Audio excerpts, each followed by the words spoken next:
Hello, beautiful, amazing, wonderful children. How lovely to share this day with you. Now, today it happens to be my birthday, and if you're a friend of mine on Facebook, who your mummies and daddies are, then you'll be able to see this video today on the 27th of January. But most of you probably will see it in the link that's sent with the Parsha for Kol Kinlos. So whenever you see it, I'm sorry if you're not seeing it on the day I recorded it.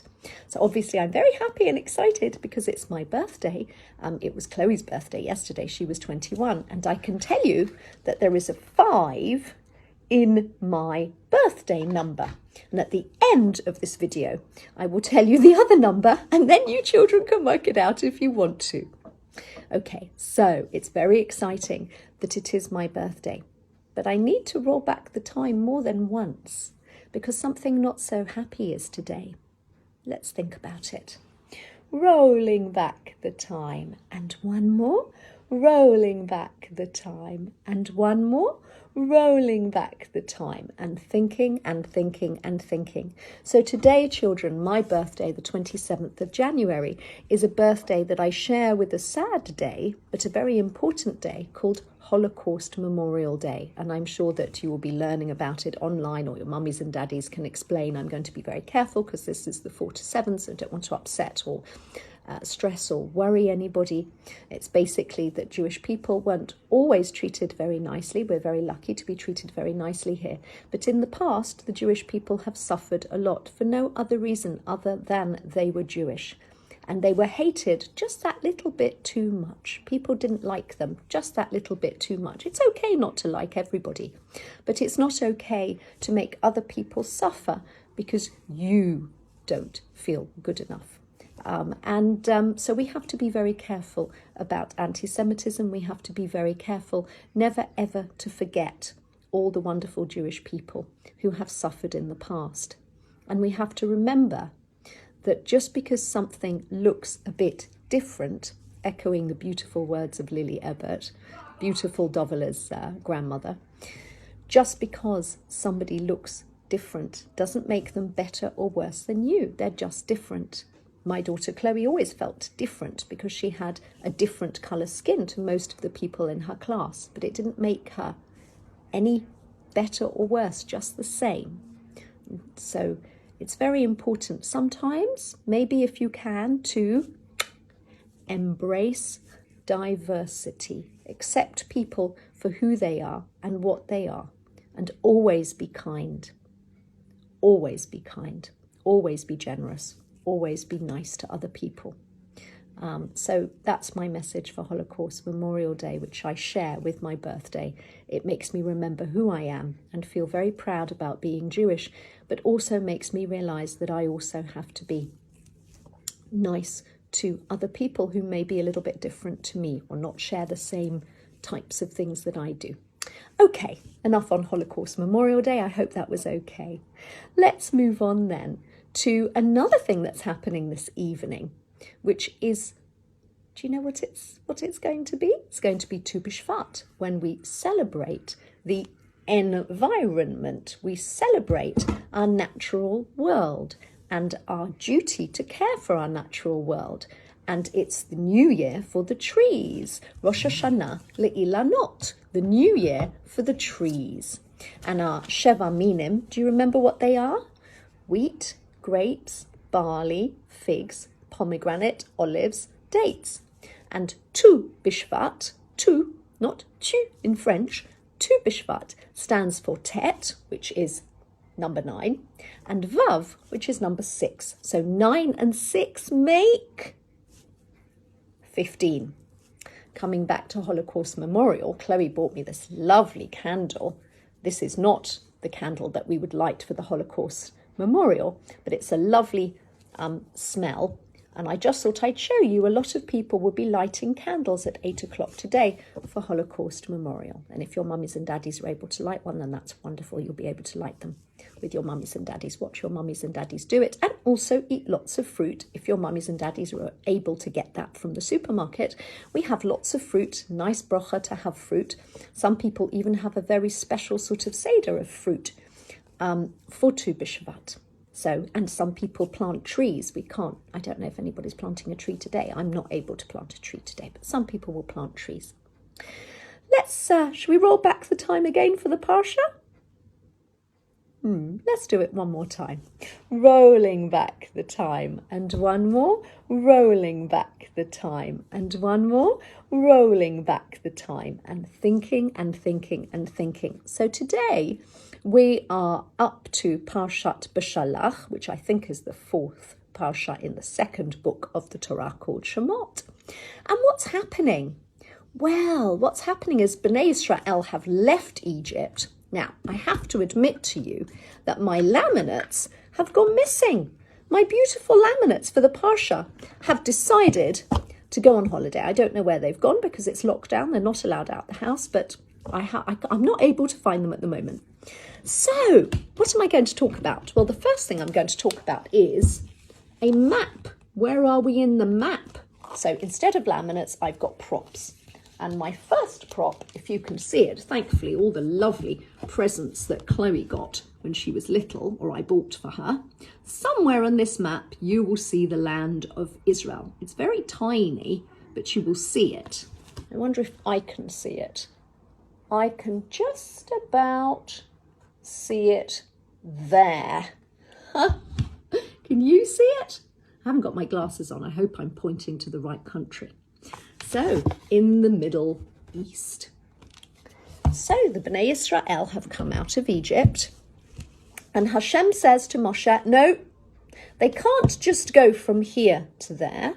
I want you to make them do a detour. Go the other way around. Because I don't want them to have to go through people called the Pelishtim, because the Pelishtim might want to fight with them, and it's too much for the Bnei Israel, it's too much for the Israelites. I'm going to protect them by clouds. Just tell them, instead of going from here to there, they're going to do a detour. Okay. In the meanwhile, a certain king, oh no, here we go again. A certain king decides that he has regret. He's sorry that he's let the Jewish people leave Egypt. And he decides that he wants all of his gold and silver and jewellery. He wants it all back. All the gold and the silver that the Egyptians willingly gave the Jewish people when they left Egypt just to get rid of them. No, he's decided he wants them back. And he's going to get punished with water. Mida keneged mida. He deserves that because his people were so cruel to the Jewish boys, throwing them in the river and hurting them in the Nile River, that he's going to have a little bit of a problem with another river coming up the Yam Suf. Okay, so the instructions are given. Hashem then gives another instruction. Okay, tell the Jewish people to turn around and move as if they're coming back to Egypt. What? As soon as Paro, the king, hears that, right, I'm going after them right now. I'm going to get my chariot. I'm going to get my horses. Here's my horse. I'm saddling my horse. I'm going to go after them. Come on, all my chariots. And all the horses also had gold and silver and pretty things, jewels, all put all round them. All the chariots, you have to imagine the chariot because I haven't got a chariot. But just imagine that. All the horses full of silver and gold. So all the chariots are there. Paro gets his horse and he's ready. And the Jewish people see all the Egyptians coming after them. What have they got in front of them? They've got they've got a huge big sea. Oh my goodness! And behind them, they've got Paro and all of those soldiers and chariots. Must have been very scary. What do we do? Well, Nachshon ben Aminadav, the leader of the tribe of Yehudah, went into the water first, a little bit more, little bit more, little bit more, little bit more, little bit more, until it came to his chin. And then there was a miracle. Do you know the miracle? Maybe you do, maybe you don't. The miracle is that the water split into 12 tribes, actually. All the tribes could walk through in their own tribe. And the water rose up into a high wall to the left and to the right, and over their heads. So it was like a tunnel. So the Jewish people were all protected walking through. SPS, some people say, aka also known as the Midrash, that the Jewish children could have a drink of water on the way, maybe a nice piece of fruit, an apple, to make them feel happy if they were hungry on the way through. And Hashem was watching. All the Jewish people walked through on dry land in the middle of this water. And the Egyptians saw that and thought, great, we'll do the same. We're coming straight after you. So indeed they did. And the Egyptian army were coming into the sea. But the ground under them was already giving way. But they were going into the sea, into the sea, into the sea. As the Jewish people left and all the Egyptian troops and chariots were in the sea, then all the waters came back on themselves, and the Egyptians were drowned in the sea, but their chariots, full of silver and gold, etc., Jewish people probably could have. So what happened to Paro? Well, SPS, some people say, aka also known as the Midrash, that an angel called Gabriel, the mighty angel, that he came and punished him for how many days? For 50 days, because Paro had said, me, who is Hashem that I should listen to him, before he died. SPS, some people say, aka also known as the Midrash, that actually Paro did teshuvah. Mi kamocha ba'elim Hashem, who among you is mighty like you, Hashem. And SPS, some people say, aka also known as the Midrash, that Paro actually did not drown, but he went off to a place called Nineveh and became a very mighty king there. That's the Jonah story. Yom Kippur. We'll come back to that at Yom Kippur. It may even be on the link if you want to listen to the Jonah story. It might be on the link. Okay. When did all this happen? 7th day after the Bnei Israel left Egypt, which is a Yom Tov. It's a high holiday for us. Okay. So the Bnei Israel then had something called Ruach HaKodesh. They could see into the future because of Hashem. And they were at the highest point spiritually. They were at the highest point since the whole thing had happened to them. And they sang a beautiful song to Hashem. And the song that they sang said, in the beginning, I will sing to Hashem because he's very great. And it ends with, Hashem will rule forever and ever. And it's as true then as it is today. So the Egyptians on horses, adorned with all that precious jewels and all those gold and all that gold. Don't know if that, yes, that might just sit there. Gold didn't help. They were all drowned. Okay. Then the Jewish people travelled. They travelled on. They travelled to a place called Marah. Marah, mar, bitter. What was bitter? The water was bitter. It was bitter water. Oh dear. And they needed to have fresh, clean water because they'd been looking for a well. In those days, there were no taps. All the water was in a well. They'd been looking for water for 3 days and everybody was very thirsty and probably getting into a bad mood and feeling not so well. So what did Hashem tell Moshe to do? To throw, now this is not a stick, this is a light bulb, to throw a stick, which we mustn't play with, children, but this one is, I'm going to recycle it. But now I'm going to use it as a stick. So drop the stick in the water and a miracle, the water tasted beautiful again. Now, maybe the stick was an olive tree.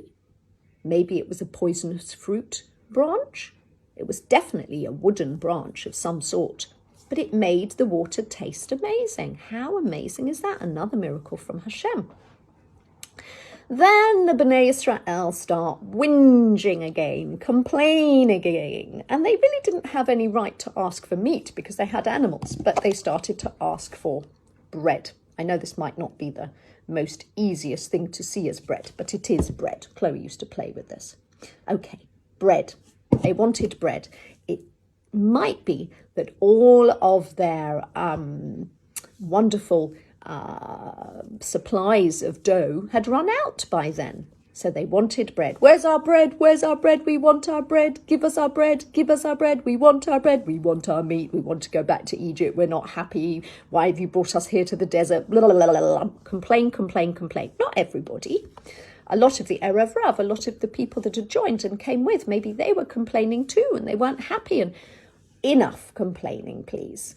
So now Hashem does another incredible miracle. Shiny white kernels that sort of tasted a bit like a seed called coriander. Coriander is a lovely spice. You can put that in your cooking. It tastes very nice, coriander. It's very healthy. You can even put it in your salad if you want to. I think I used to do that. But every day, a bit of coriander. Now, this is not it, but maybe it looked like that. Something like that. The mun would drop on the ground. So, on the ground. And then the Jewish people would have to come and collect their amount, the same amount every day, probably about £5 worth of it. And Erev Shabbat, you would get a double portion because you weren't allowed to collect on Shabbos, because obviously on Shabbat there are the 39 of Malachot are going to come up, the things that Jewish people can't do on Shabbat. And one of them was they weren't allowed to collect the mun and carry it back to their homes. But the SPS, some people say, okay, also known as the Medrash, that the Tzaddikim didn't have to go far, but the people that weren't so good had to wander out a little bit further to get their mun. So that was a miracle.